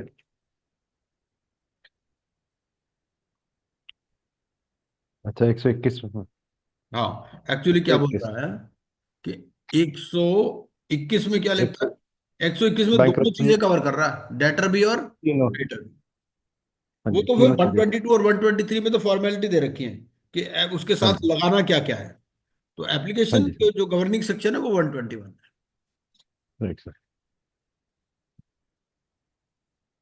ये हो ही गया हमारा, है ना, कि he can appoint the bankruptcy trustee, he can appoint the bankrupt after procuring the approval of COC. ठीक है, तो आज यहीं तक ही खत्म करते हैं इसको। आप देख लीजिएगा बाकी वाले क्वेश्चन इसको, और बाकी फिर कल करते हैं। और ये जो है ना, सर मुझे बाद में हम जो है ये 158 टू 163 और जो चैप्टर 5 है उसको भी कल कवर करेंगे। Yes please. सर मुझे ना कि सेक्शन 113 था, वो हाँ जरा बोलिए। देखना था सर। हाँ 113 देख लेते 113 हैं। सर। हाँ हाँ देखिए हाँ देखिए। जी। हाँ 113 देखिए, हाँ जी। ये है sir, notice of decision taken at meeting of creditors. हाँ ठीक है। ठीक है। इसमें ये हम्म लिखता है कि resolution professional shall provide a copy of the report of the meeting of creditors prepared under section 99। हम्म। तो 99 में हमने प्रिलिमिनरी रिपोर्ट बनाई थी एक। ठीक है। नहीं एक मिनट, 230। 99 भी खोल लेते हैं। 99 में सबमिशन ऑफ रिपोर्ट है, ठीक है। वो जो हाँ। रिपोर्ट है हमने 99 में बनाई। अब वो हम्म। रिपोर्ट हमने जब बनाई उसके बाद हमने ये ये 113 भी जो हेडिंग है वो लिखता है notice of decision taken at meeting of creditors. Hmm. और यहाँ पे हम 99 में तो हम प्रिलिमिनरी रिपोर्ट बना रहे हैं एक। हाँ तो ये हम प्रिलिमिनरी रिपोर्ट जब भेज रहे हैं तो डिसीजन टेकन एट मीटिंग कहाँ पे हो गया ये? अच्छा, नहीं, तो notice for calling of meeting होगा ना सर ये क्रेडिटर्स का 113 में हेडिंग जो है वो इसकी।